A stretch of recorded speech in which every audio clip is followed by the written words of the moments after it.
Hello, and welcome to episode 65 of the Player 3 podcast. I'm your host, Luke Croft. Alongside me, we have the always visually stunning Larry Hunt. Hi.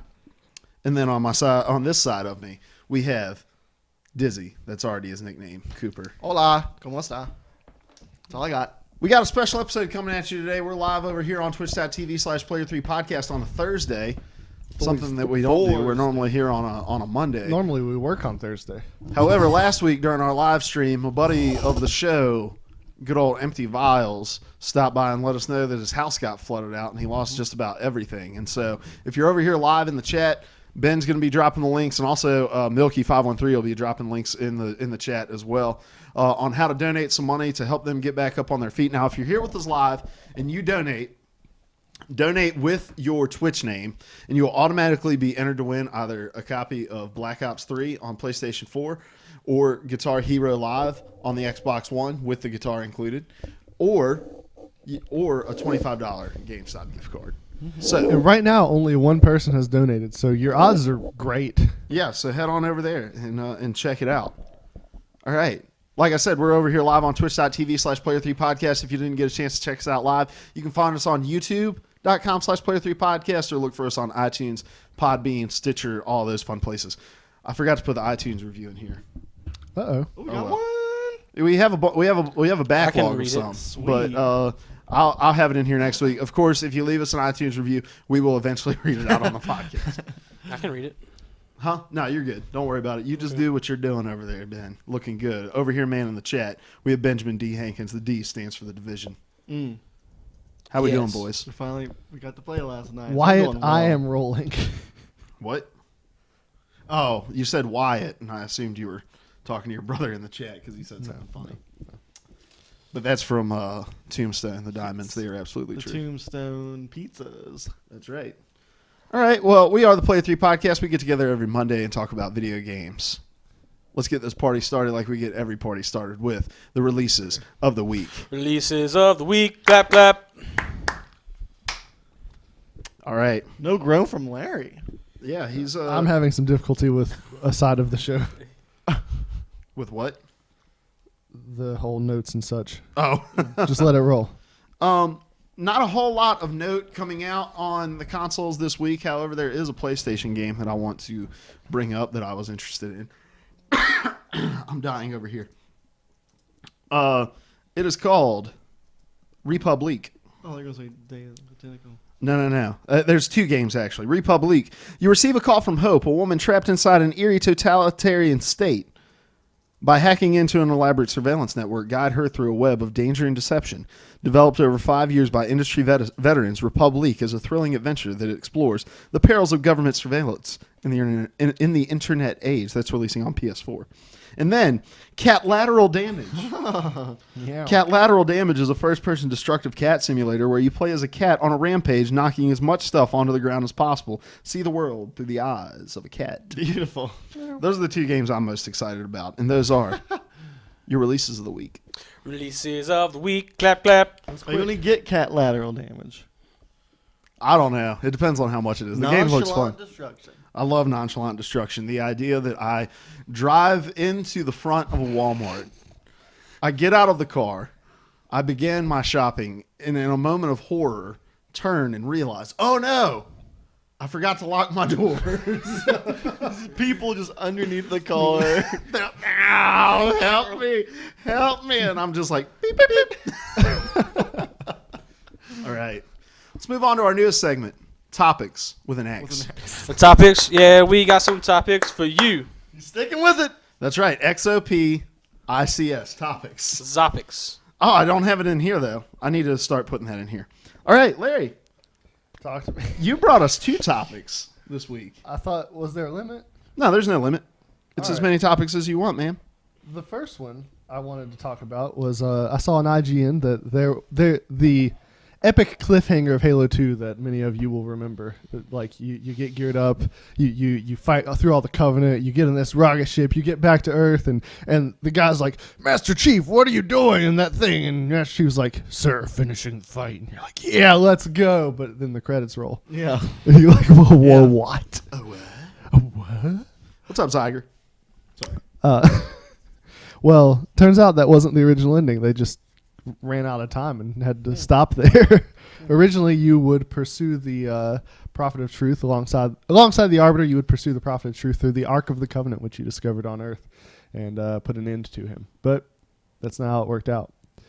And so, a couple questions for you guys. The first one is, what do you think of the ending? Do you think it's better off that it wound up working out the way that it did?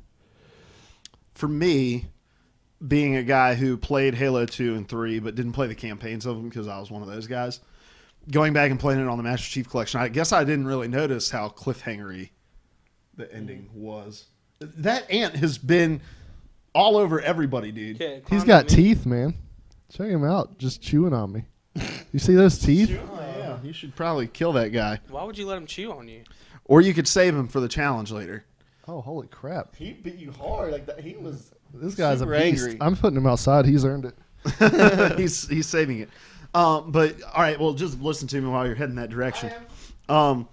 Being a guy who played it all kind of just in sequence, I didn't really notice how cliffhangery it was. Mm-hmm. I'm always a little perturbed when a game ends on a cliffhanger like that because you have to wait years to get some, you have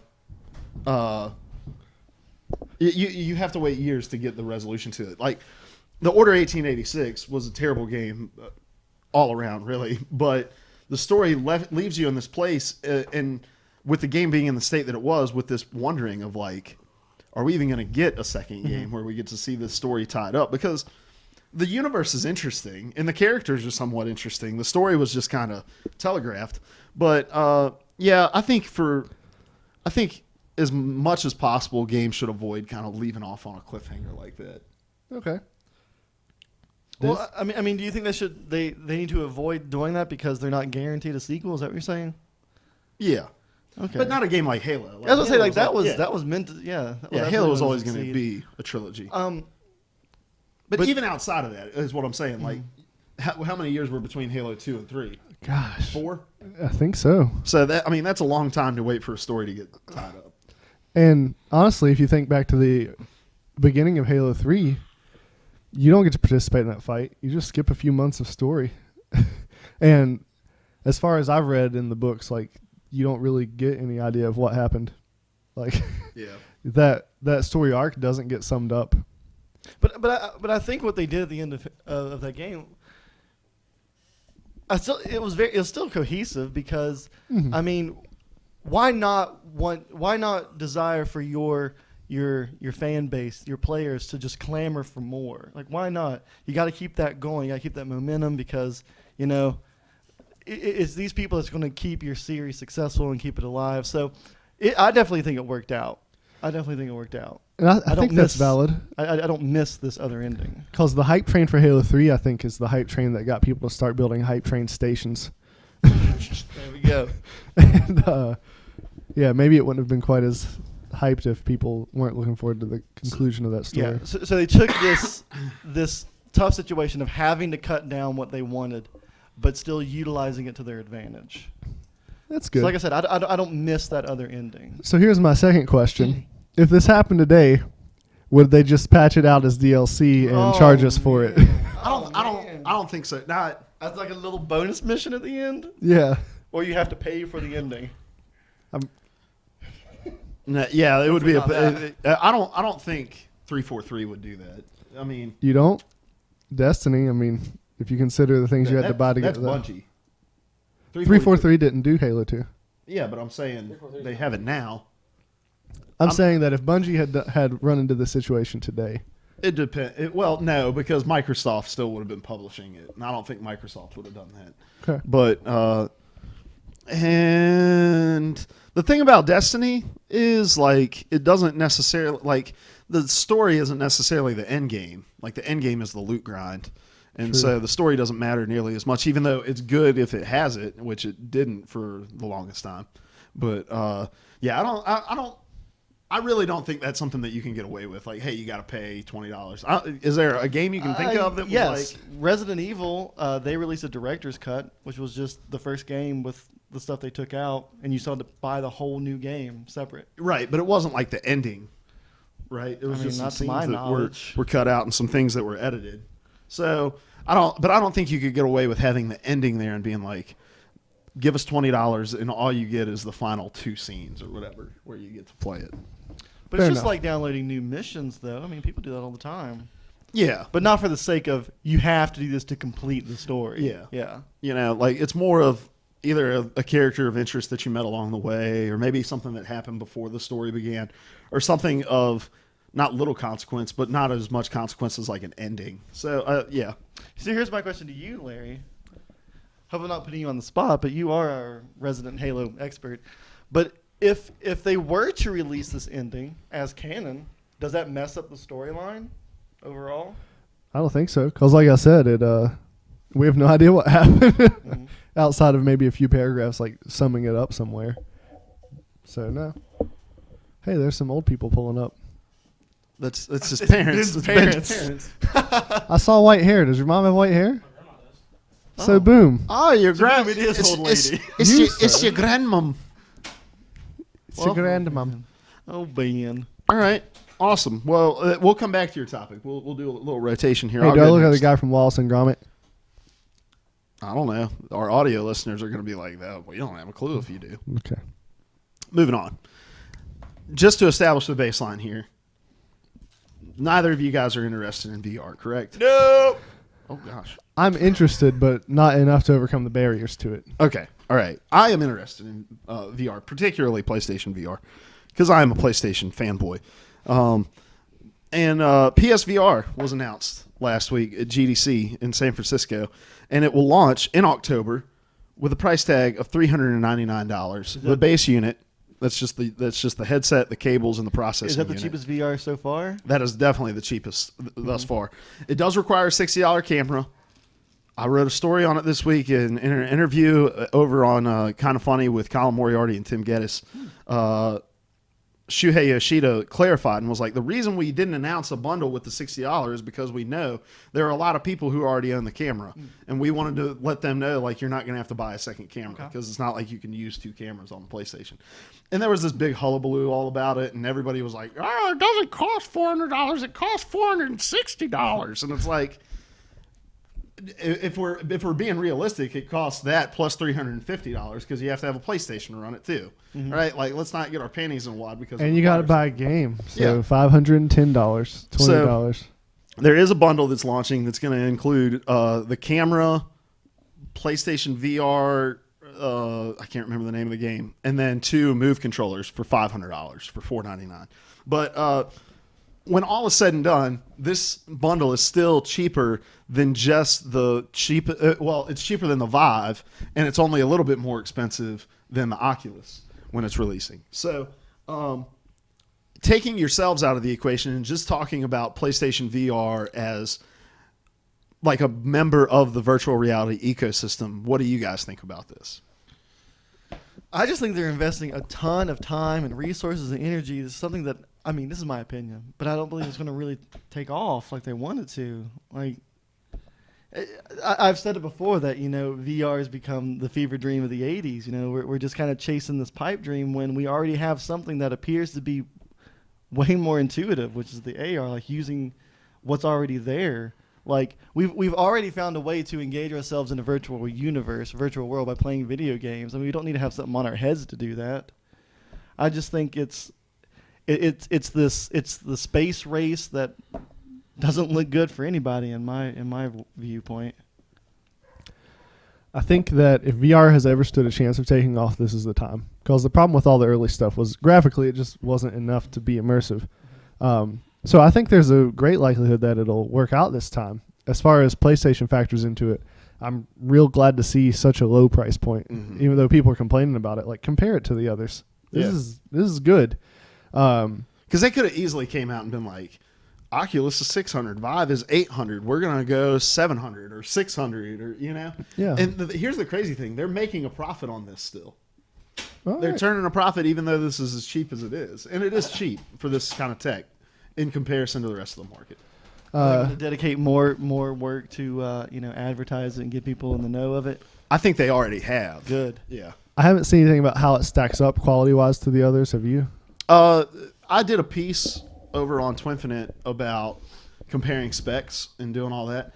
And I mean, obviously the Oculus is going to be a bit more powerful, but it also requires a rig that's 4 times more expensive to run it. Yeah. And then the Vive has a lot of really cool tech involved in it. It's got like these laser room sensors, but you have to have a whole room dedicated to VR. You can't just like sit on your couch and do it or Right. whatever.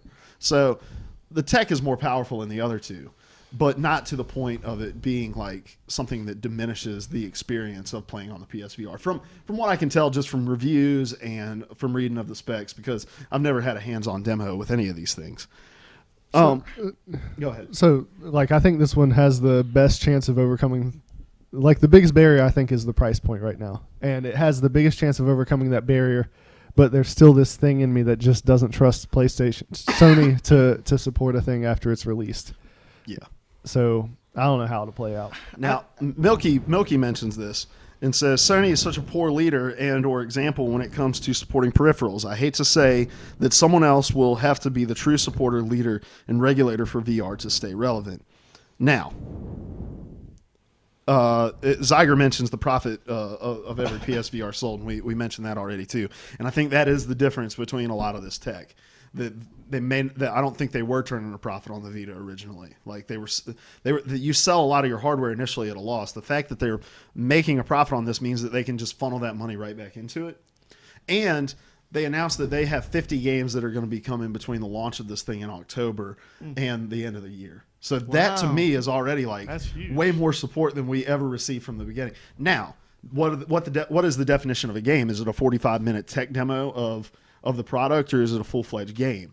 And what's going to be like the staple behind it? But I do think just the sheer number of 50 is enough to provide some confidence for people. Now, I've said it before that I don't care what's happening in the first 3 months. I want to know what's happening a year and 3 months after it releases, 2 years and 3 months after it releases.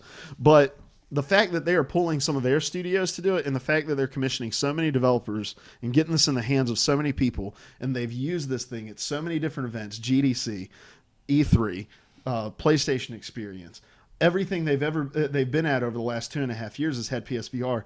That's the backing we did not see with Move, with the PlayStation Eye, with the PlayStation Camera, with any of that stuff. And also, with the fact that this is combining 2 of those quote-unquote failed peripherals, means maybe this was all part of the long game to begin with. That it wasn't about Move being a successful thing when it initially came out, but rather that this was all culminating to the virtual reality that is set to launch this year. That's just my opinion on it. So I'm excited about it. I think it's interesting tech. I think from everything I'm reading, the PlayStation VR is the most comfortable. It's the easiest to put on yourself. It's the easiest to get out of if you need to get out of it to check a text message, to answer the door, to do anything like that. If the sound isn't so loud that you notice the house is on fire and you need to get out. Yeah. And there are some of those concerns that I have with the experience as a whole, not just from PlayStation VR, but with everything, is just this disconnect that it pushes you into in a world that knows nothing about getting disconnected. Like, I can't, like, when I'm playing PlayStation, I'm normally playing it on mute unless I'm playing a story-driven game. I've got a podcast playing, and sometimes I'll even have, like, my iPad up with a basketball game or something. Like, I'm a device. Like, I just have devices all the time around me. And so to be able to say, like, here's 2 hours I'm going to set aside to go into this world, and I'm not going to check my phone, and I'm not going to do any of this stuff. I'm just going to, play a game for 2 hours. That may be difficult for me. Other thoughts? I ain't got none. All right. But I think this is priced at a point where it could be successful. Yeah. And that's a good thing. And they've been selling out of pre-orders mad quick. Let's see. Ben, what are your thoughts on VR? Quickly. I am a much more AR guy. VR for me is just kind of, it's the only thing I see it being used well for is like when you talk about the like trips to Paris or trips to to put yourself in those like a vacation at home kind of thing. You can go and see all the stuff that you wouldn't normally get to see unless you had the VR. But I just think the augmented reality is much more practical, much more useful outside of a gaming front even. And even within a gaming front, I feel like is much more useful. So, yeah. Zyger points out, The PS4 launched with 23 games day one, so it's nice to know Sony has plans to at least double the amount of titles the PSVR in the PSVR launch window. So, and I think that's a good point too. All right. I guess my problem with VR is that when I think about it, I picture that Community episode where the dean is like trying to access these files, and it's like And Jesus wept. because there were no more worlds to conquer. It's like I don't know. The price point is excellent. Is that? I mean, is this something that you might be planning to purchase as a PlayStation? If I have a guy? job at that point, yeah. Okay. I plan on purchasing this. Okay. It just seems Hopefully like my wife doesn't watch this stream. When she comes home and I'm just like, I haven't bathed in 4 days and the thing is just glued to my eyes at that point and the skin is gone you take over. it off and you have like a tan line. She's like, there's not even any sun in here. How does that happen? I guess the idea of VR, for it to be so immersive, it also has to detach you from reality. And I don't know if I'm a fan of that. Well, we had that conversation back on 3 Topic Thursday, Yeah. just about like there's something mentally jarring about the VR experience, I'm going to assume, where it's like I'm in a world, I'm in the world, everywhere, like the movement in the game matches my movement. It's like when you're playing a racing game and you try to lean to steer your car, but it's actually doing it for you, you know? Like, and I would have to imagine, like, you spend a couple hours in that and you jump out of it and it's going to take you a minute to assimilate. Mm-hmm. And what does that look like after an extended amount of time? Well, it's like that I'm sorry. Oh, I'm sorry. Well, I was going to bring up an example of when I have my long hair, I would always do this. And then when I cut my hair, I would still do this. Zyger says PSVR would be a day one buy if cat lateral damage is playable in PSVR. First person cat simulator in VR. Now, here's the thing. Every game is playable in PSVR in a theater mode. Now, that's a little different, but you play in this virtual theater where you got this giant screen that you can play in front of. And I imagine if you turn your head, you'll be able to see like to the left and the right of the screen a little bit. So you're not controlling the head camera with the PlayStation VR. But every game can be played in PSVR, so you can play cat lateral damage. So thank you, Sony. I'll take the commission on that sale. What were you going to say? Oh, I was just going to talk about that. You're talking about the mentally jarring thing. They do an experiment, a psychology experiment, where they have you put your hands on the table, and they put like another hand, like a video. They put a blinder here where your hands are, and they tell you to move your hands back and forth, and they have a video hand that goes where you are. Like no human has 3 hands, but you start to attribute your movements to moving that hand because your one hand moves and that hand moves. And halfway through the experiment, they chop the hand off in the experiment, and a lot of people like they get scared like you're chopping their hand off or like that kind of thing. So I wonder if that kind of experience would happen within PSVR. Yeah, and we kind of had that conversation of how much more traumatic violent games would be. Like Resident Evil, you get sawed in half by the chainsaw. Like, that messed with me on the GameCube. I can't imagine in VR. Like, I come around the corner and that guy gets me and I'm getting sawed in half. Well, when we talked about the kitchen, that demo where like you get stabbed in the stomach in it, and Shuhei Yoshida talked about like they may need to reconsider how they rate games because of this stuff and how it's going to affect people. One time getting stabbed in the stomach, then a game where you're constantly getting shot at and doing all that. Like, what kind of mental effects is that going to have? I mean, it could do messed up things to your mind, maybe, and that's why I'm excited about purchasing it. You want the sympathetic pains of it. I just want to be sitting somewhere randomly and just start screaming. That's all. Flashbacks. Diz, your topic. What's up? Oh my gosh. Okay.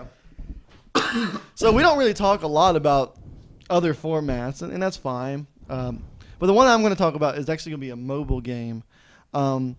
It's going to be one of those toys to game, kind of like. It's a ghost, dude. The ghost is trying to get in. I'm going to go shut that for real. I'm listening to that. Yeah, gotcha. It's one of those toys to game formats, kind of like Skylanders or Disney Infinity or the Lego Dimensions, where you kind of collect these figures and you use them into the game. Well, it's on a mobile platform, and it uses a Bluetooth connection. Now, the reason why I wanted to talk about this is not because it's another Toys the Game, but it's directed to adults. It's who's leading it, like it's who's taking it over. It's actually the writer of The Division and Halo Reach, Mr. Abernathy, and that's very interesting to me because this seems very different from his history. Like, The Division is amazingly compelling, and Reach was a blast. I don't really remember too much about it, but I know a lot about The Division because we're actively working through it right now. But he's tackling the Skylanders type game. Now, it sounds like a cool idea because the figurines are more tailored to adults. It's not like a mature game, but it's more for, it's not just for kids or whatever. And they're doing a really good job of pitching this idea of its collectability because you'll receive these figures in the mail, and sometimes you'll receive a gold gun or a platinum gun or whatever, which they're going to deem as rare, which is kind of neat. But the weird thing is that Mr. Abernathy, the writer of this game and The Division and of Halo Reach, said it's not super plot-oriented, and it's nothing too linear. So then why in the world should we be excited that Mr. Abernathy, writer of The Division and Halo Reach, is leading this? What were his credits at the top? There's The Division, Halo Reach, but there are two more. What were they? Oh, I just wrote down those two. Hey, pop back over there, Ben, real fast. Were they like more kid-friendly things? I don't have glasses. League of Legends and Infinite Arms. Infinite Arms. So the two that kind of jumped out at me thinking about that, the Division, League of Legends, even within Reach, these are games that very much revolve around bigger worlds. There's a lot more story than maybe the plot of the game. And so I wonder if he played more of a role in creating the worlds than in creating the narratives of those games. Okay. So the Division has a narrative, but the bigger world is a big thing. With League of Legends, writing, all that could have been was him making character bios. So I wonder if it's that kind of thing. And Halo Reach, even though it is very plot driven, like that game in particular, that's a great Halo story. It's like the war movie of Halo. Like, don't pick a favorite character in that game. Yeah, absolutely, absolutely. So I'm excited to see what kind of world he's going to help create, even if maybe there's not a super compelling main story to it. Okay. Well, and you got to think about The Division, where the world tells you, like the Division has a story, and the story can get a bit dark at times, but for the most part, you're kind of in charge of finding it. The story's not necessarily given to you in a whole lot of ways, and like, so you walk down into a subway and you see body bags just lining the place, and you assume like something mildly bad probably happened here. Mildly. And widespread food poisoning or something. Yeah. Look at all these hobos napping. I'm not implying that they were all hobos who died. I'm implying that you don't know that the body bags are dead people. Right. So you lay down with them to nap as well. Right. And then the cleaners just walk over me. They're not going to set me on fire. Nah, it's a waste. Anyway, so, and I've played a lot of these Toys to Life games. Well, I've played Disney Infinity. I've watched my wife play Skylanders. And they're about the world and the characters that you play as, and not necessarily about the story. And whereas like Disney Infinity can piggyback off of these characters that already exist in a game that is being just made out of nowhere, you've got to make these interesting characters, and you would need a writer to do that. And so I don't think it's necessarily a completely irrelevant thing that he's working on it. Okay. Another thing I was thinking about is most of these Toys to games have been on a system, like the Skylanders and the Disney Infinity Lego Dimensions. But this one's tailored to a mobile format using the Bluetooth connections. Now, I could be mean by saying this, and I apologize if my terminology is a little off, but it's what I'm going to use. But like, is the way to reach these like casual kind of just interested in the collecting side of it and just kind of playing that game, is the way to reach these people through the mobile format anymore? Because I mean, like, I use the word casual loosely, but it's easy to associate casual gaming with mobile gaming. You know what I mean? It's just easy. Yeah, and it's a little difficult to understand how this is going to work in terms of like, if I'm supposed to take this game with me on the go everywhere, do I have to take these figures with me everywhere? It seems to be that way. The way it explained was you have your figure that connects Bluetooth, and then you attach your weapons to the figure in real life, and then it happens in the game. So this is a game that's going to revert me back to like 10 years old when Mom told me I couldn't take my Power Ranger action figures to the store with us, and I did it anyway. So you kind of have to walk this fine line of like, we got to make these figures portable in such a way that like maybe they're small enough to slide into a bag or a pocket or something like that, but also distinguishable enough that they are interesting figurines that make people want to collect them. They from the picture that I saw, just of one, it appeared like almost a mech. Yeah, pull that up. Like a gorilla mech or something like that.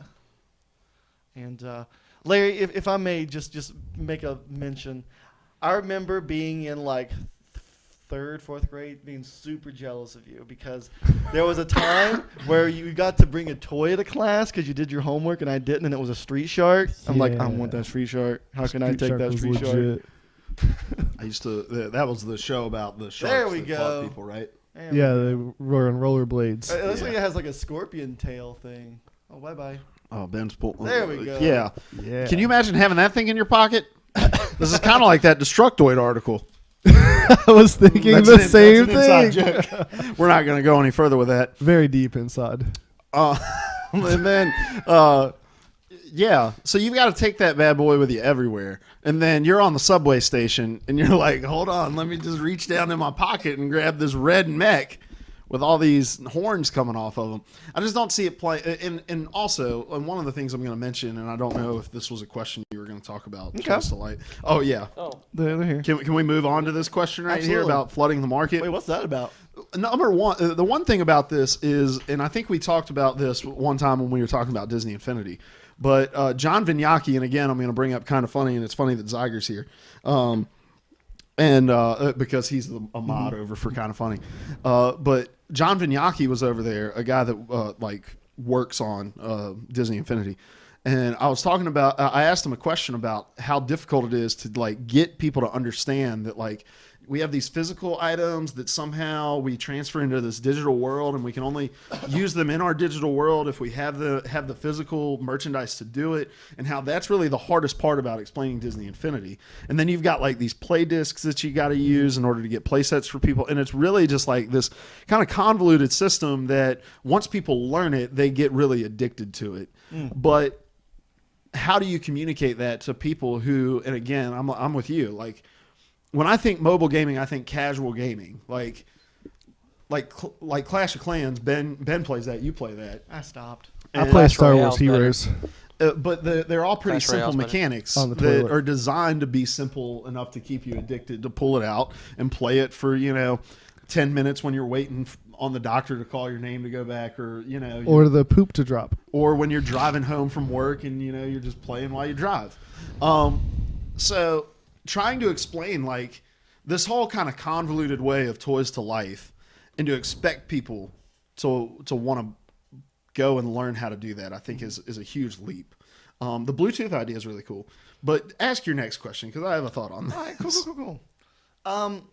We're seeing a lot of these companies just flood the market with these figurines. Like you go to a GameStop, they have an entire wall dedicated to these figurines.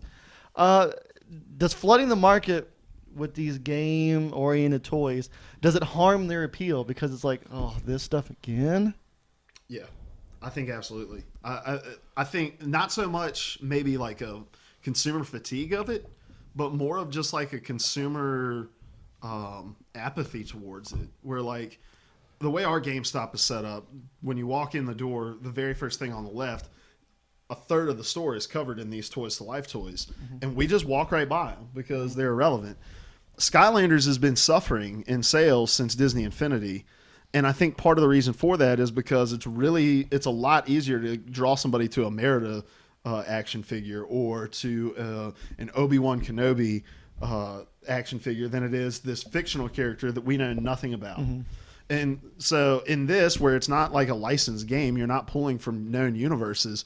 You're fighting an uphill battle already because I've got to be able to draw somebody's attention to this weird spiky dude that Ben's about to put right back up there again for us here in a moment. This weird spiky dude, or we can play as Shrek. You know, like Shrek's not Disney. but he's in Disney Infinity though, in the original one, the first Disney Infinity. That's DreamWorks. I'm Doesn't make any going to No one disagree. knows. I think for adults it is like, and I think for adults all this is silly. Like, I don't think this one targeting adults is going to take off. Like, you know, I'll buy an action figure or some figure from time to time because they just get me with my impulse buying. But I don't play with any of them, and I have no interest in these games. I don't know very many adults who do. But for kids, like I don't think you're going to have too many figurines for it to work because you don't see that hurting the action figure market. I think back to when card games were a big deal, and some of them are still around. Like you had Magic or Yu-Gi-Oh or Pokemon or Digimon. Digimon. Was that card based? I think maybe they had one That was loosely. Digital Monsters. But the big ones were That was Pokemon, Magic, and Yu-Gi-Oh, and like all of those existed at the same time. Did one dominate the market? Absolutely, but I don't think it kept any of them from. Like I don't think it damaged the other games that they continued That's to put true. more out. That's true. Yeah. The difference is within that you can carry 100 cards around in a box. You got to have a freaking duffel bag to carry these things around, you know, like, and so there's a space problem we're dealing with as well. And another thing about this being kind of a mobile oriented thing, we see this a lot more probably with amiibos than we do. And same thing with amiibos. They're all known franchises with known characters and established universes, but people care just as much about collecting these things as they do about playing the games that require them. And so is a collector of these items who also may want to, like, one of the cool things that the Amiibos did is the Shovel Knight one can be scanned through the box. So you don't have to remove it from the box in order to use it. So like Nintendo is thinking about the collectors within this space as well. So like, is somebody who's interested in just having a lot of these characters willing to take these things along with them so that they can play them on the go? Well, not if you're trying to keep them in pristine condition. Right. Or just to display them or to lose them. You know, like, I just don't expect people to want to carry around figurines to play. And I may be completely wrong. All right. This is kind of more of an opinion of yours. I'm not going to ask like if it appeals to you, but what I'm going to ask is, do you see these game-oriented toys as just kind of a fad of the 2010s, or do you think this is going to be a future staple of gaming that's going to just continue? I think they'll stick around in the same way that Pokemon cards have stuck around. Like, I get that they're still kind of big among kids, but I don't perceive that they're as big as they were when we were kids. Like, there aren't a lot of kids that are as obsessive with it as we were, I think. So, yeah, I think it's here to stay, but I think it'll kind of taper off. I think it's peaked and it'll kind of decline a bit. I disagree. I think it's something that's going to burn away, and it's not going to be something that will be around in the next 7-8 years probably. Because when it gets to that Pokemon point, Pokemon can survive with less interest because it doesn't cost a lot to print a card. It costs a whole lot more to forge a plastic, figurine. And so sales can only dip so low. Like, Activision already had to cut a bunch of jobs over at the Skylanders division because their games have been suffering. And so what we may see is maybe one or two of these franchises that kind of rise to the top and last for a while. But if we keep flooding this market in, I think there's less and less of a chance of that happening, because there's only a finite percentage of people who are interested in these games to begin with, and you can only survive splitting up that mind share so much before it all just implodes, I think, in my opinion. So it's just kind of the wave that people are trying to get on. Yeah. Is riding the wave. Yep. Let's make an 8-year milkshake bet. 8 years. Don't you think it's kind of like it's the victim of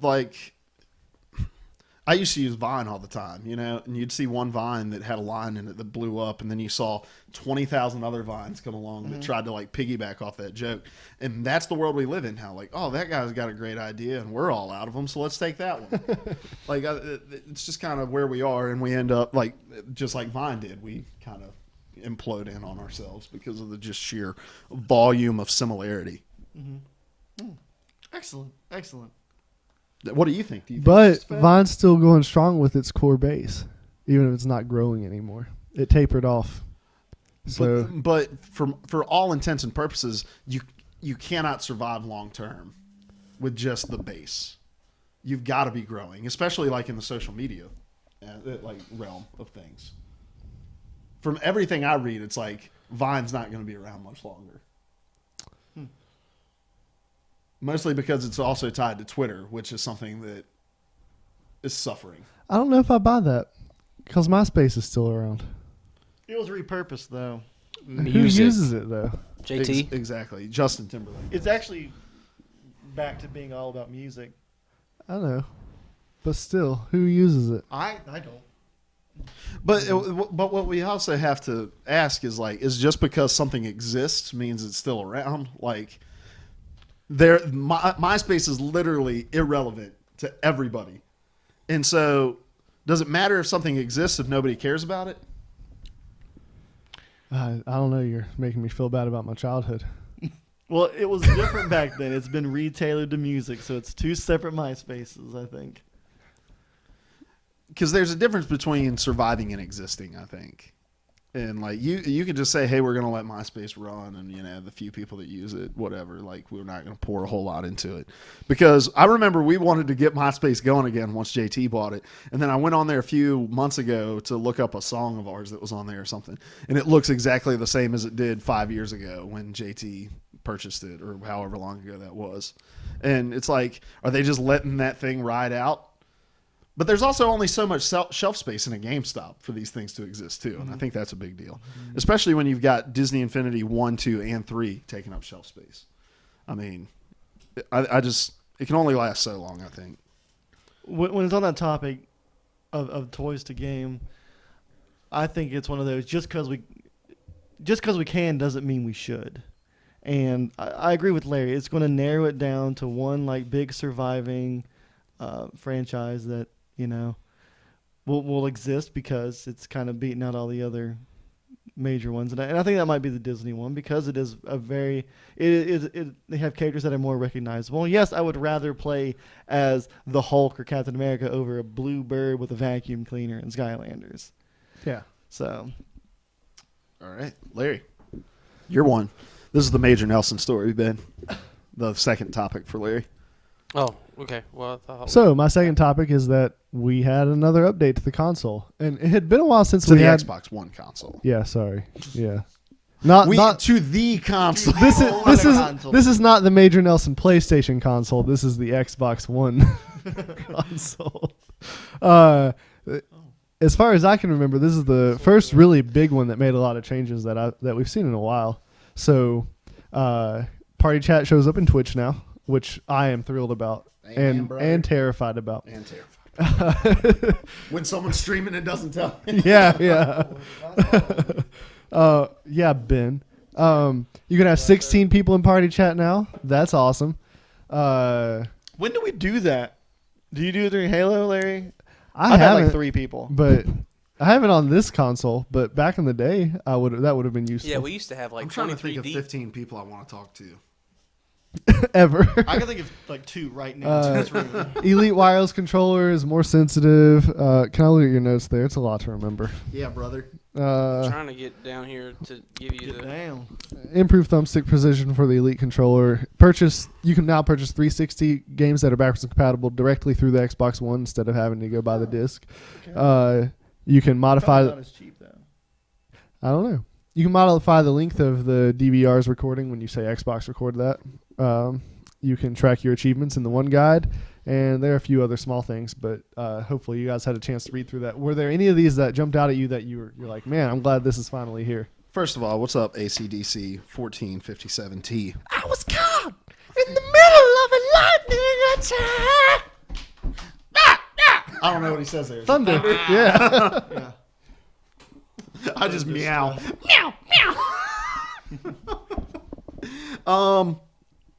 Definitely the Twitch stream stuff. Being able to include the chat in there, and it's awesome because it also is outputting the Twitch chat through your television too. So people that use Elgatos like we do, we can just stream it through both the headset and the TV, and it'll pick it up via the HDMI. So, which saves a whole mess of a headache of like all the wiring that has to be done to get the Twitch chat to line up and all that. And it also helps with the timing of the chat as well, because I think there's some delay when you use like the rig that you have to like. It's like 1,000 different chords. That's why I've never done it. So that's why we've always used Skype whenever we do like a big stream. But this makes it just a whole heck of a lot easier. So yeah, that's the one that jumped out to me. I like the one about the 360 games. I think it has good promise.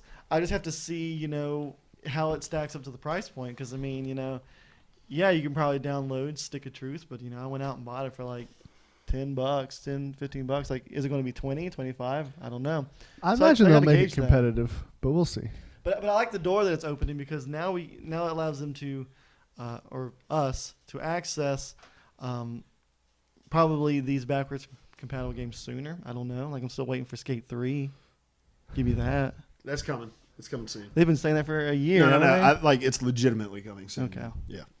I think for preview members, it may be. I'm not going to say that. That may not be true. I mean, this has nothing to do with like what I feel a game is worth, but because it's last gen and we can get it at GameStop for $8-10. I mean, that's what I'm taking to an account. Yeah. The party chat stuff was the only thing that like was really a big deal to me. I like that you can modify the length of the DVR now. That's cool. But my next question is, are there any updates that you're still like, man, why haven't they done that yet? On the Xbox? Yeah. Not really. Like, I feel like there's nothing. I think there's so many things on PlayStation that I'm like, why the heck do we not have this yet? That it makes me like really appreciate my Xbox One experience. And so I can't really think of anything that's like glaring to me. How about you, Diz? Is there a way to get the Kinect to not always be spying on me? No, we would have to basically tear down the NSA from within. I want them to change that. I don't always want to feel like, okay, this is weird because, it's always watching and it's connected to something. You can unplug someone.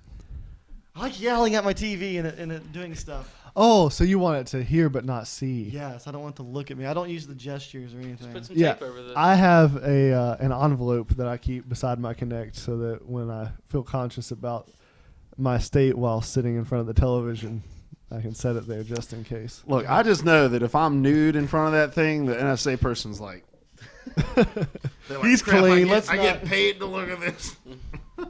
Like this? Perfect. But it's my left eye, so I still can't see it. I'm kind of the same. Like nothing. Like Phil Spencer, you've perfected the console.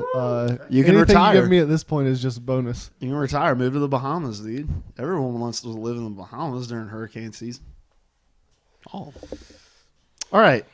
Well, that's it for topics. Topics, no more topics for you. All right. I think I had the mic off. If you're wondering, You did? Topics, no more topics for you. if you're joining us and wondering, and you normally watch us on Monday, wondering why we're doing this on a Thursday, we're doing a 12-hour stream right now.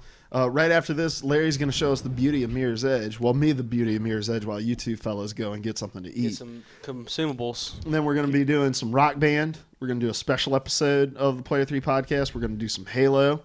We're going to do Mario Kart, and we're going to do some Smash Brothers. Can I make a comment? Yeah. I'm digging this background that we have behind us. Yeah, that's pretty cool. Because we got the light coming in, and it looks clear and crisp. Or it's probably just the TV. But I like this. Yeah, that too. I like this. Cool. It's better than a blank wall. The reason we're doing this is because a longtime fan of the show, Empty Vials, had a tragedy happen where his family got caught up in the Texas floods, and it flooded his house out, and they've lost basically everything. So we're trying to raise some money for them. They're trying to raise up to $1,000 over on Meal Train, which is going to help them to just get some of the basic necessities that they need to make it through all this mess while they figure out how to, get everything cleaned up and do what they need to do to get back in the house or get a new house or whatever. So we've been dropping that in the stream. The goal is $1,000. We really want to make it to $1,000 for Empty Vials. And Diz, you haven't been here to hear this yet because you came late. But if we meet that $1,000, we will do another 12-hour stream Tomorrow. that will figure out some ways to get more of our audience involved with us. So go and leave a tip over there. If you leave a tip, you in the name line rather than leaving your real name, just leave your Twitch name. Leave a friendly note, a kind note of encouragement to his family down there, and you will automatically be entered in to win either a copy of Black Ops 3 on PlayStation 4, Guitar Hero Live on the Xbox One with the guitar included, or a $25 GameStop gift card that we will mail to you. And then also we have a show coming up at 7 o'clock where we're just going to talk randomly about some random topics. So if you leave a donation over there, you can whisper to us over here and suggest a topic, and we will throw it in a randomizer. We'll pick one of those random topics to be the 5th topic during that special episode. So if you donate, we would please, just $1 or $2. Anything's going to help Empty Vials get back on his feet. Throwing that in the chat. If you're listening to the audio of this podcast, the link will be in the description below. Same thing on YouTube. And even if the giveaways and everything have ended, please still give and help this family out. All right. And those of you who are live right now, as of the beginning of the show, we've only had one person not on the cast donate, so your odds of winning are 100% right now. Yeah. So True. So go over there. Oh, Luke, the copy and paste says $30, not $25. Can you fix that, Ben? Ben's got that fixed. It was $30. Then it became $25 because we're splitting a $50 one up, and we're going to give it away to 2 people. So you've got a 200% chance of winning if you go and you donate just $1, $2, $5, $1 million, which Empty Vial says is a real goal. $1 million. And again, all this money is going directly to this family. It's not being vetted through us. We don't touch the money or anything. No percentage, just going straight to them. Look, all right. if someone could reach out to Donald Trump, his dad gave him a modest loan of $1 million. Surely he could kick a modest $1 million over to Empty Vials. Zephyr donated. Yeah. $1 million. All right. And he Add is in the Zephyr. drawing. It's guaranteed, right? All right. My favorite British man. We like you more than Daniel Radcliffe, man. Let's move on. Real. It's for real. To the news. News with the podcast, guys. All right. We have several items on the list this week. First story. What? We're at 3:35. Oh, we're at 3:35 now. Awesome job. Great. Oh. Woo. We've had more donations come in. Church nerds. Church nerds just Nerd. followed. Thank you. All right. Huh? Church Church just nerd. followed us. Nice. And if you've donated and not whispered to us yet, make sure you whisper because there's no other way we're going to know you donated. True. Well, we're going to go check those donations and Yeah, see I am right now. if you match the name with your Twitch name, we'll be able to get in contact with you. If you haven't matched it, though, whisper to us for real. Yeah. We're not responsible for your irresponsibility. Keep up the good work, though. Thanks, Dad. All right. First item on the list. Throw that story up there. Roll that beautiful bean. I'm trying to. I'm sorry. I got a bunch of things here. It's all right, man. Do you like baked beans? I don't. I love I love baked beans. I can't. Go back to the Oh, north. baked beans with hamburger Hold on, and let's bacon. Switch off of this real quick. and we hot gotta have a dogs. talk here. You don't like what? Don't you like about baked beans? What does it do to They're your just- body? They're the musical fruit. And what does it do to my body? They're the explosive fruit. Thank you. Continue, Ben. All right, moving on. This was another story of contention that popped up, that will soon pop up on your feed here. Oh, I'm sorry. Ben Let's has have a steam conversation about this, and then I didn't realize it would be that short. He made a great point. He QT'd me. All right. This is over on Kotaku from Patrick Klepek. sources say Sony is working on a PlayStation 4.5. Here's some of the relevant quotes out of this. This was a story of much contention. I don't know if I said that already. Quote, Sony is currently planning a new version. This is reports. Sony is currently planning a new version of the PS4 with increased graphical power and games running at 4K resolution, developer sources tell Kotaku.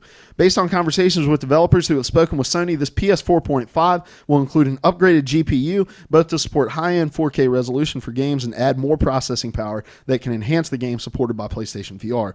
The headset Sony will launch this fall.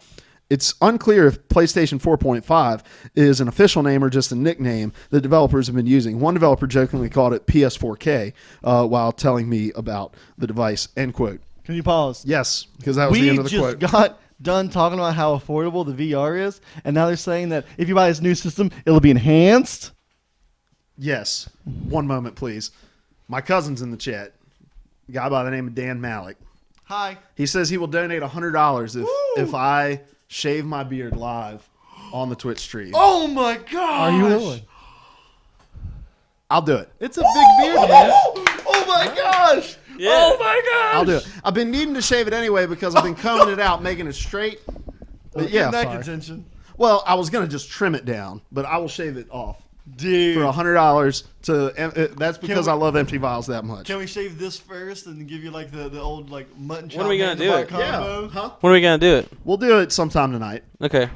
Who did this? Who was this guy? Your cousin? My cousin Dan. Damn. Can we get a match? the Can we get a man. match?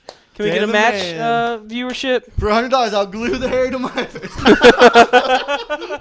That's a verbal contract. You think I wouldn't? You think I wouldn't? We knew Joe. All right, so we're gonna make that happen later tonight. Get that the hair removal happening Awesome. later tonight. That's awesome. Hey, my wife just dropped in. Can you drop the link so that she can make the donation? Absolutely, I can. All right. On Awesome. the roll. All right. PS4.5. It is a console that will run games at 4K. All this reported again. Thoughts on this? That's all. That's I mean- the only question I have. Just thoughts. That's it. I still have a 720p television, so I don't care. That's the thing. Like it only applies to a small number of people right now that are going to dish out the $2,000 for the 4K. but hey, it's better for them, so go for it. Or for people that want to get the PlayStation VR and run it without the processing unit. Exactly. Ooh. So that's $460 if you don't have the camera, and then whatever this is going to cost for the enhancement. Yeah. It's still functional without the 4.5. Empty Vial says someone needs to donate for Larry to wear nothing but the stash for a month. I've done it, and I think I look fine I mean, you in look it. fine in it, yeah. But my wife hates it, and lots of people hate it. So I did it at camp last year, and we bought mustache wax, and we were doing the handlebars.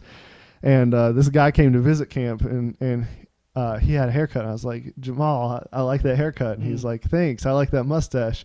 And I could see it in his eyes. I said, I don't think I believe you. And he said, that's good. You knew it was a lie. But I shaved it before the week was over, and the campers, like, several of them who didn't have time to talk to each other were like, you look less powerful. So the mustache makes me feel like I have control. The donation is complete. So the beard is going to be gone sometime tonight. Man, the man. And this will all be pushed over on YouTube. Back to the PS4.5, and then we'll go off the rails again. When can I meet Dan? I don't know. He lives in Ohio. He's awesome. He was the first person to show me the movie Billy Madison. There you go. Changed your life. So, all right. PS4.5. I hate it. Ooh. I hate the idea of it. And we talked about this when a couple weeks ago when the whole stuff about the upgradable Xbox One came out. I like the idea of an upgradable console more than I like the idea of like this iterative console. Because the thought process is like, well, this will just be able to run the same games the PlayStation 4 runs, but just at a higher fidelity in 4K, maybe in 60 frames per second, whereas the others will not be able to run those things. But that none of the games would be exclusive to that console. And I just don't think that that's possible for two reasons. Number one, a console, the part of that is so great about a console is just the ease of use, that you can plug it into a television, that you can put a disc in it, and you know that disc is going to run. As long as I own a PS4, I buy a blue box that has PS4 on the top of it, and my PlayStation is working, it's going to run it.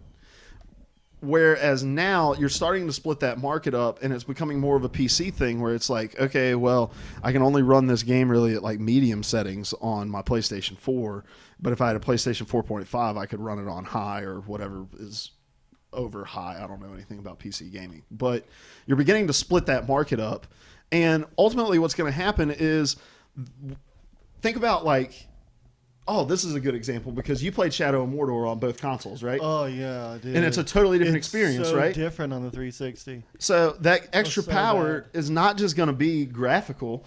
It may also be stuff that could be in the engine or in the gameplay mechanics or whatever. Stuff that it's like, well, this feature is exclusive to the PlayStation 4K or PlayStation 4.5 or whatever. And ultimately, yes, it may be the same title, but it's not going to be the same game. Shadow of Mordor was a completely different game on the 360 than it was on the Xbox One. So you're saying they're going to start, if they do this, they're going to start making the PS4 games the dumbed down version? That's what I'm saying. Okay. And I'm like, why not just hold on to this technology, build on it, make it as cheap as possible, and then win the PlayStation 5, Xbox, whatever race when that comes? Because it's like, well, we got this 4K thing that we've been working on for years, and we've made it this cheap now. Like, why not just pour that time into it? I don't understand it. So, your thoughts, Larry? I agree with you. I don't have any super deep. I have nothing to add. You're right. You're right. You're right. And I've seen a lot of people and heard a lot of people compare this kind of like to the phone thing, where every year we're getting a new iPhone or whatever. But the difference in that is like the payment for your phone is subsidized, or the payment for your phone is built into your bill, or the payment for your phone is covered by whatever kind of data plan that you have. And like, so I upgrade my phone every 2 years, but it doesn't necessarily change my phone bill to do it. Whereas now I'm going to have to go every 2, 3, 4 years and shell out more money for another console to play, because I'm going to want to play the game that looks the best. And the thing is if you start putting this more towards like that PC idea of, and it's the argument I made with the Xbox as well, like where I'm upgrading parts and stuff, I'm just going to go buy a PC. I can play better games on it that look better. And if it's going to be just as complicated to play console games, to have to look at the box and be like, well, my console doesn't have that and it can't run that, so I may not get that game. Like, I'm just going to go have that headache on PC where it's easier. And there's nothing split screen anymore anyway, so I'm already like halfway there. Yeah. So, Don't push me. all right. Don't push me, because I'm... Okay. Staring at my Janet? Next item on the list. Next item on the list. An Xbox One survey asked if you would trade back your digital games for 10% of the original price. Now, well, let me preface this. What? Hold on, that initially doesn't make sense to me. It makes complete sense to me. Well, But how is it a tangible thing? Like, yeah. we need stock in We digital need it. games. No, it makes sense to an extent, but this was just a screenshot over on a NeoGAF thread. And while we enter this conversation, realize that a survey question does not mean that this is in the works or anything. They may just be feeling it out. Hey, if you run back to the bedroom, there's a fan. You can grab that fan and bring it out and just set it in here, and it'll circulate the air. Is it a fan of the show? I'm so fat. Yes. Freeze frame. Empty Vial says, okay, Larry with a mohawk. I'm really sorry, Empty Vials, but Yeah. I'm unwilling to shave my I've head had a in any mohawk. capacity. Like last year. I'm too self-conscious to exist at that point. I'll be honest with you. All right. Any confidence I have is a pure facade. No one's challenging me because they know how to do it. Yeah, Diz will do something. He'll go with that stash. I'm trying to think of something I can do in substitute. I'll brainstorm. Thank you for the follow, Charlie Liggett 1. All right, anyway. So this Xbox survey asks if you're going to trade back 10%. It's not gonna reach you. No, it's to circulate the air. That's the problem with this part of the house. Like, it's significantly cooler in that other room, isn't it, Ben? Yeah, it's a lot cooler. Because I was in the sun too, though. So. yeah. Anyway, go ahead. I would say no. Because that's, we joke all the time, but that's still not competitive to GameStop. Like maybe after a certain point in time it would be, but Like if it's relatively close to the release window, like 10% is a joke. Yeah, It'll oscillate too. that's true. So no, I would not. I would not, could not with a Fox. I would not, could not in a box.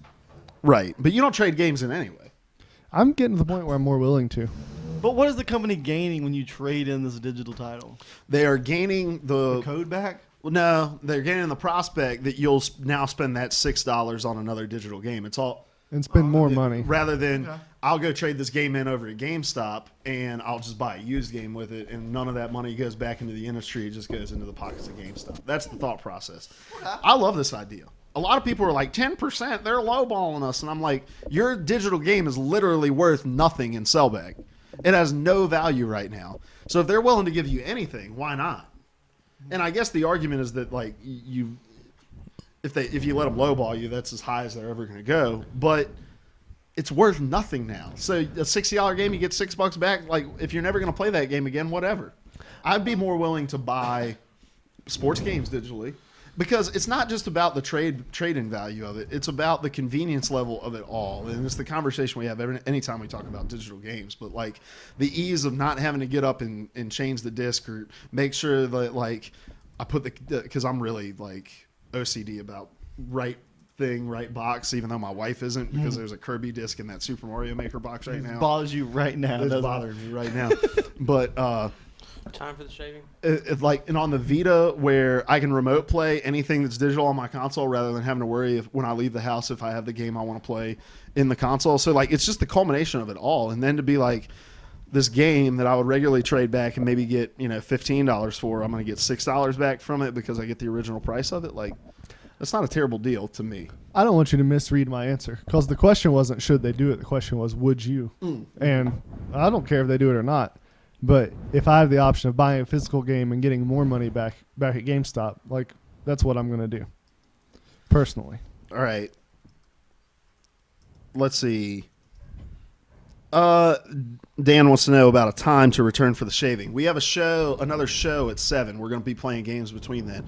We will kick off the show with the shaving at 7. The shaving. The The shaving. shaving. Hashtag the shaving. Yeah, they've already done that. Hashtag the shave. Oh, did they? Hashtag Yeah. the shaving. Yes, they did. You guys are great. Church Nerd says, man, being able to share digital games with a friend and both play at the same time, priceless. You can technically kind of do that right now if you're willing to finagle like how you have your home console set. You and your friend each set the other person's console as your home console, and every game that you buy automatically goes to the other console. What's the legality of this? It's technically against the terms and conditions, but they're not going to go wrecking people's accounts based on a technicality because they want digital games to take off. Okay. You don't want to disincentivize people. Jess and I are about to start taking advantage of it. So the first game that we do that with will be The Division. Because Larry wakes up every morning and he rolls over and he looks at a picture of the man and he asks, how can I stick it to you today? That's right. That's What right. does the man look like? Yeah, 7 o'clock Eastern time. The Like a man real, takes many forms. It's like Agent Smith in The Matrix. One Looks second like- it's an old lady, the next it's the man. Koch brothers, that's all it is? Looks like a really really well put together lady. Koch, I don't know where we've I don't gone. know what you're talking about. All right. They own everything. Next item on the list. Evolution Studio, the maker of Drive Club, has been shut down. Golly, everyone's shutting down, man. Yeah, we're getting a lot of trimming the fat over here on the First Party Studios. Now, Evolution is the maker of the MotorStorm series and of Drive Club. Oh, look at that. Oh man, it's got a big old video going. Would you look at that? All right. Quote, regular reviews take place throughout SCE Worldwide Studios. This is a statement that was released. Oh, here it is. Ensuring that the resources that we have in such a competitive landscape can create and produce high-quality, innovative, and commercially viable projects. As part of this process, we have reviewed and assessed all current projects and plans for the short and medium term and have decided to make some changes to the European studio structure. It has been decided that Evolution Studio will close and that they're going to try everything that they can do to get the talent from Evolution spread across the existing studios. That was later on in the quote. Does Forza want them? They should take them. I don't know. The Drive Club thing never made sense to me because PlayStation already has a commercially successful racing game in Gran Turismo, a franchise that people want all the time. And maybe they were going for like Drive Club can fill in those gap years between Gran Turismo releases or whatever. But my thing is, as great as that game ended up being, and I recognize that the game was great. Are you okay? I am nodding thoroughly to where you're going. You're so right. Yeah. The game ended up great, but the game was a year and a half late. And that's a problem. Like, A year and a half. the game was supposed to be a launch game for the PlayStation 4, and it didn't launch for a year. It was a little under a year and a half. And when it launched, it was a shell of itself. The game was supposed to... correct me if I'm wrong, Ben, because we used to do is Drive There was a Club segment, PlayStation yeah. Plus edition. Yeah. It was originally supposed to be almost the full game, and you just paid for more tracks and cars. Right? At release, yeah. Mhm. And it ended up coming out with just a few tracks and a few cars and just a completely stripped down thing that they kept taking on and off the PlayStation Store. Yeah, did you play any of the free Yeah, one? it was a fun game. Well, it was fun, but I only got to play like 3 tracks, I think. Yeah. That was There it. wasn't anything to it. And if you cannot, part of game development is setting targets and hitting targets and then fulfilling expectations. And when you cannot do that, you are not a commercially viable product. When the head company, when Sony is having to forge ahead and spend all kinds of money cleaning up the mess that you've created of your game. And when you're not making money until a year and a half after you were supposed to start making money for that for your company, of course they're going to cut the fat away. And factoring, you start making that money at a point when no one cares about your game anymore. Like, it's way less money than you would have made. Mm-hmm. It's not just the delay. Yeah. So understand, it sucks. And there's probably a lot of people working at Evolution that had nothing to do with why the game was delayed or whatever, or why it wasn't the product that was originally promised and intended, but it makes sense, and it doesn't shock me at all. I'm surprised it got this far. Whoever was responsible, bye, Felicia. Church Nerd says that he is first, the production value is even flooring the host. Hashtag producer win. Shout out to Ben. And then he says, you've earned a Buddy Crisp high five. Come over here, Ben. Give it to me. A what? A Buddy Crisp high five. I don't know what that means. Is that Look like that up a- on Urban Dictionary. Is that a brand? To make sure I'm not saying. Luke owes you one, regardless of what. Yeah, you don't know what it is now. All right. Moving on. It's like, you're a buddy, here's a crisp high five. Hmm. Oh, we'll wait for Ben to look this up so that he can keep being a great producer when we move on to the next story. Okay. But it's a Buddy quote crisp high five. You maybe have to look up Okay. crisp high five. Buddy from the Elf, does he say crisp high five? I don't know. I don't think so. I watch My that wife movie watches every that year. movie like 5 times at Christmas. Who really knows about things? I found some words I can't say. I think I want to challenge you, Luke, to say them. It's so loud. I have to say it slowly, but say this as fast as you can. Irish Irish wristwatch. No. Irish wristwatch. Irish wristwatch. Irish wristwatch. Irish wristwatch. Irish wristwatch. Irish wristwatch. Irish wristwatch. Irish wrist. What's it mean? Irish Say it. wristwatch. Don't look for the... It's not letting me do it. Okay, it doesn't mean anything then. All right, moving on. Next story. Telltale's The Walking Dead Season 3 is set to release this coming year, and it's going to feature an improved Telltale engine for the first time in years.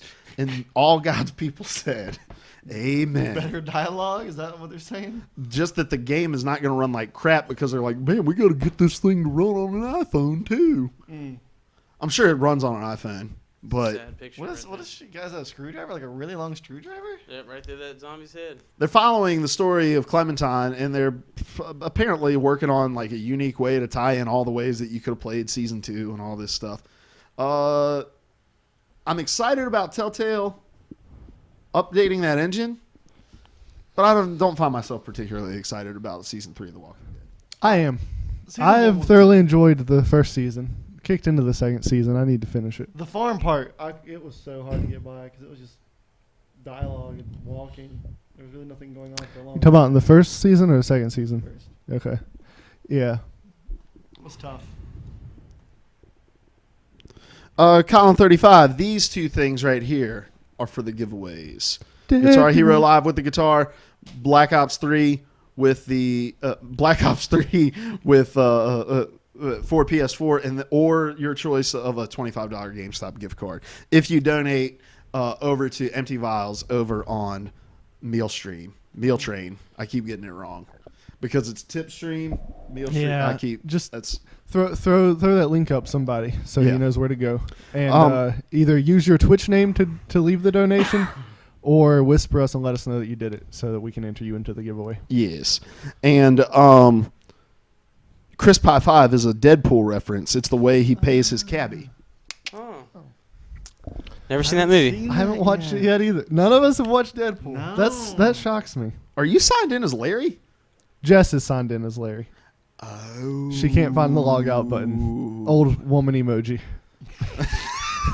No, that's the message she sent me. Moving on. Anyway, This one sounds great. Tell us about this. all right. Tell us. This actually kind of frustrated me a little bit. I feel like I'm becoming more and more sensitive to this kind of stuff. But next item on the list.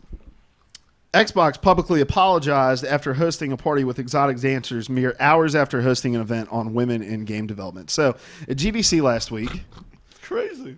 they hosted this kind of closed panel on women in game development, and then hours later there were some tweets coming out complaining about having exotic dancers at dressed as schoolgirls. There's a. I have a question. Yeah, don't throw that up for too long. Though. Well, Is Hopefully you exotic have the- dancer? Yeah, here's the quote from Aaron Greenberg. Very disappointed to see this going to follow up with the team. Go ahead. Is exotic dancer euphemism for stripper? They weren't stripping, no, but they were scantily clad and dancing. Okay. But so, friend of the show, Phil Spencer, releases quote, he's not a friend of the show, end quote.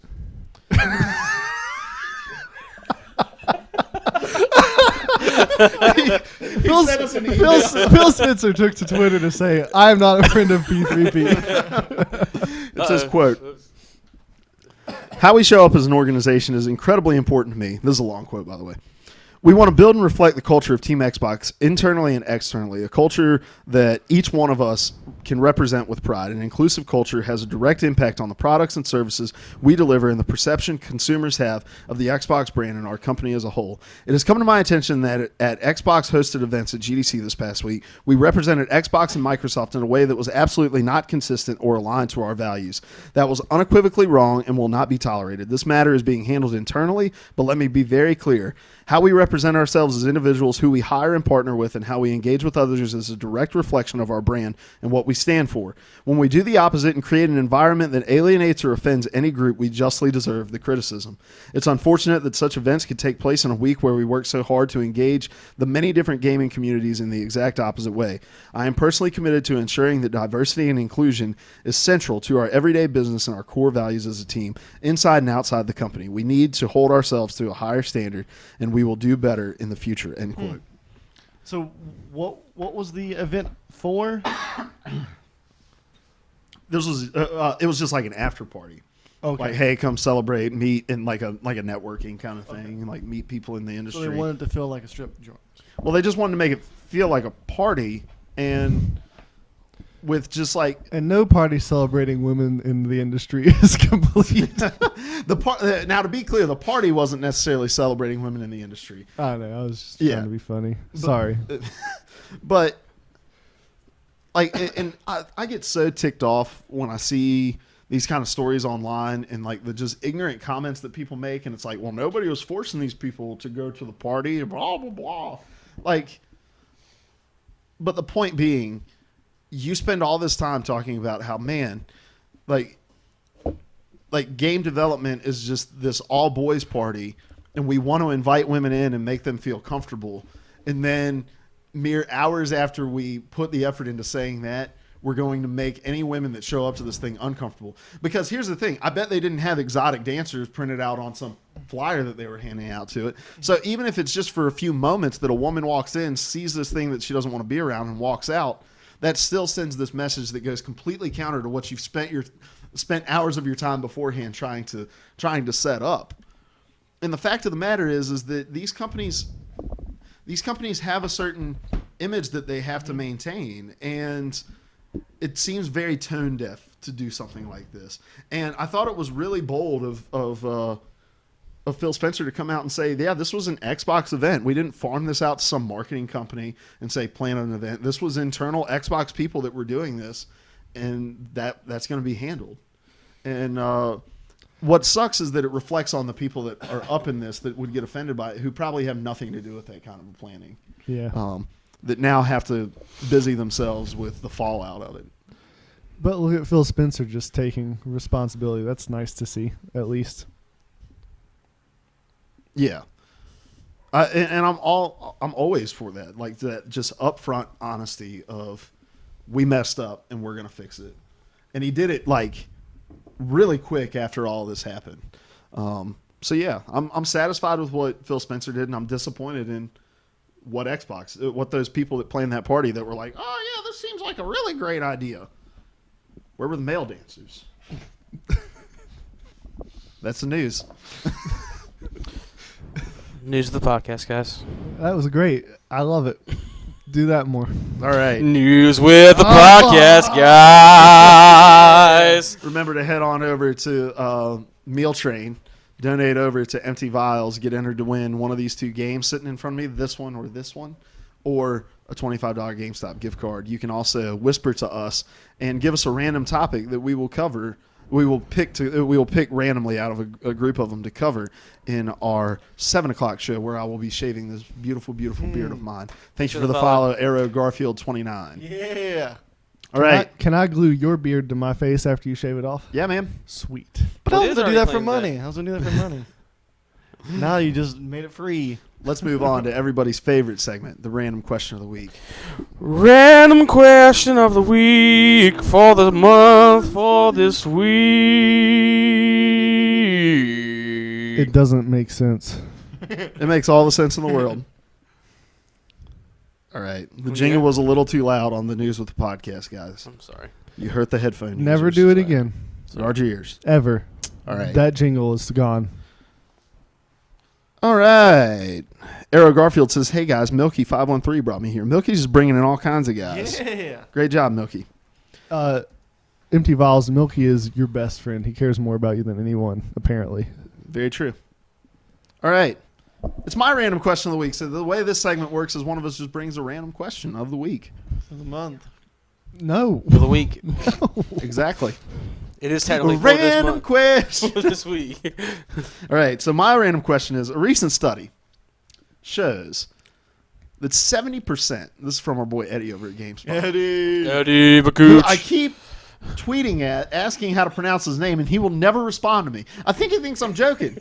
But I really want to Eddie. refer to Trolling. him. We really want to know, Eddie, so we don't want to mispronounce it. We read so many of your articles. Would on someone this who podcast. knows Eddie tell him we're not trolling him? Yeah, we're just not wanna trolling Make sure him. we're saying Phil, it right. Phil, you're in here. Just tell Eddie that we're Yeah, we're not Phil. trolling. All right. Thank you for the host also, Arrow Garfield. Yeah, Yes, man. thank you, Eric. gotta What, keep hey, that what does that mean? It means that on their page, our video shows, our stream shows up at the top. So, and their viewers get notified that they've went live and stuff. So, Thank you so much. all right. So this recent study shows that 70% of all What's Americans. this picture? This is from Full House, dude. Fuller House. House. 70% of all Americans binge watch television shows. Okay. The most popular binge watching genre, stop right there, scroll up a little bit. The most popular binge watching genre among respondents was drama, followed by comedy and reality TV, which Ben does. Some dramas are known to end on cliffhangers, and while the watch next episode button watch next episode button just one click away, it's not hard to see why it's the top binge watching genre. Absolutely. So my question to you guys is, what's your most shameful binge watching television show experience? All right. Because, and this can be whether it's a guilty pleasure or just something that you did in an ungodly amount of time. All right. This happened not too long ago. This happened like a month ago, where I watched the entire Office series in like under 3 weeks. Like I was watching, I think, 5 episodes every night. I think is what I was doing. Under 3 weeks? Was it that short? It was 3 or 4 weeks. You know, it didn't take very long because it was 5 episodes a night. So do the math. But I'm not very ashamed of that because now I feel like I'm a part of a club of people who can reference The Office, and I understand finally after It's 10 not really years. that like Exclusive. illustrious. I didn't of a say club. exclusive. It's exclusive. It's also not very like prestigious to be a part of that. Your company currently is Ben. Hey, I get that's some the of company it. I need then. I love me, so Good point. I watched the entire first season of The Unbreakable Kimmy Schmidt in a day. Okay. That's my most shameful. We How many sat down. episodes? I think it's 13 episodes. Wow. We sat down and we we ate lunch and we were like, let's find a new show to watch. We watched Unbreakable Kimmy Schmidt. We went to go get Dipper's ice cream, and then we came back and we finished watching it all within the span. So not even a day, just an afternoon. Diz had to suffer through part of mine. Heroes. Oh yeah, when I was sleeping and such. Yeah, I mean, in order to binge it properly, his roommate at the time, Andrew McCain, and I had to watch well into the night. We were trying to catch up in time to finish, like to be able to watch the season finale live. They were in season 4 at the time, and so we binged 4 seasons of Heroes in about 4 weeks, and caught that last episode. Like, sweet, now we can watch live when they started up again in the fall, and it got canceled that summer. yep. Classic. Have I ever done anything else like that before? I think Yeah. that was the first show I've actually binge watched was The Office. See, I think binge watching is really the only way that Lauren and I watch television anymore. Mm-hmm. It's not just that we do it; it's that it's the only way we do it. Like we binge watched through Friends in a few weeks. We binge watched Fuller House in 2 days. Oh, you watched Yeah, Really decent? I mean, it was as good as Full House is, wasn't good. That was the problem with it. People expected Fuller House to be good. I'm like, Full House wasn't good. Right, it's a really crappy show. Yeah, it was the nostalgia of it, and I enjoyed it for what it was. The only thing that show has is Uncle Jesse. What? They're having a reunion episode of All That with Danny Tamborelli, That with Keenan and Kel. They're gonna be in it. Josh. I thought they hated each other. Keenan and Kel, they Yeah. weren't on good terms, but in the commercial, they're sitting very far apart from each other. And Lori Beth Dimberg. Oh, I remember Nice. Lori Beth. So excited about that. Because these guys are like 30. what? They're in their 30s. Probably. How long ago was that? Forever ago. That was the late 90s, early 2000s. Jess and I were actually worse about binge watching when we had cable, because we like a TV channel would run a marathon and we'd DVR all the episodes. So like Castle and Smallville. Yeah, Katie watched The Walking Dead in an incredibly short amount of time to get caught up with us. I don't even remember the numbers, but it was astonishing. Me and Nicole watched 16 seasons of Survivor in a month. 16 seasons? Yeah. How many episodes? I don't know. It's like 12 a season. How did you not have a blood clot run to your brain? I don't know. it's you in create- there We just watched- I waiting think we for watched its it. chance. I think we for real watched 6 seasons over Christmas break. All we did was sit on the couch and watch Survivor. Wow. That's insane. It was great. Not only am I amazed of the time he did it and the amount he did, but he chose that kind of a show. Am I proud of you? No. I'm not. Yeah, you are. I would recommend a better show next time. It was all we did every evening. We'd come home and we would watch Survivor and make dinner, and while Survivor's on, and then watch Survivor while we ate dinner, and then watch Survivor till it was time to go to sleep. So, thinking about shaving my beard. Should we shave it all off except the mustache and do the rest of the stream with the mustache, and then I'll just cut the mustache off in good faith? That's up to your cousin. He bought the. Yeah, Yeah, we'll it's ask in. Dan He spent when we $100. shave And back where up. do we start? Like, do we start here? Do we Oh, start I here? will. I will determine where the beginning. When it starts to get curly, because my beard hair is way up to different. here. Lauren's gonna be so ticked. It's gonna be great. And you're gonna Gosh, be and cleanly Easter shaven is on Sunday, Easter? too. The rule is Oh, is man. that if I shave my beard, I'm not gonna. I'll say it. If I shave my beard, she stops shaving her legs. That's the rule, because she thinks I look like a child without a beard. But you, That works. Zephyr is now hosting us as well. Thank you. no. Zephyr. Thanks for the host, Zephyr. Thank you, Zephyr. You're still my favorite British guy.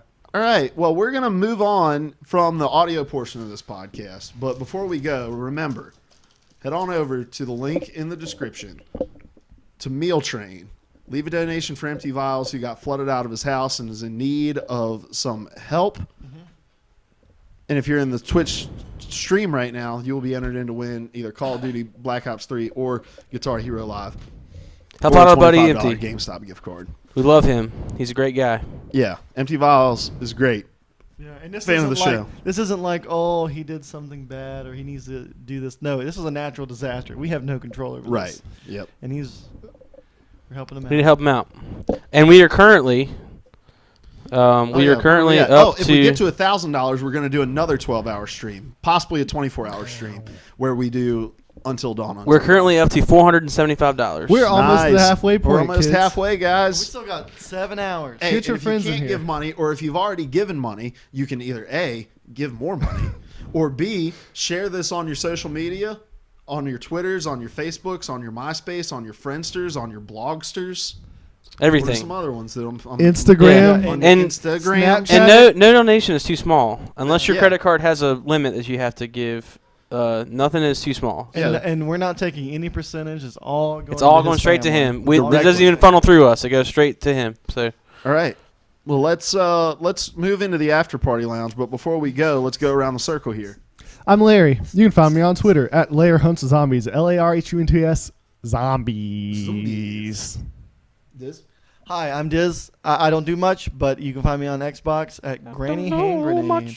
I'm Luke Croft. You can find me on Xbox at Download a Hoagie, on PlayStation N at Lodger Blackman, and on Twitter at TK for Maniac. We're the Player 3 Podcast. Find us on Facebook, Twitter, YouTube, iTunes, Podbean, Stitcher.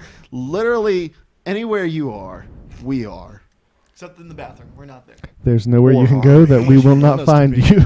don't forget the shaving will happen at 7 p.m. The shaving. Hashtag the shaving at 7 o'clock. All right. I'm really proud of how far I've let my beard go, but everybody at church on Sunday is going to be like, Oh, you finally look like a decent human being. And then they'll find out you aren't when you punch them in the mouth. we are the Player 3 Podcast. Player 3 Podcast! P3P.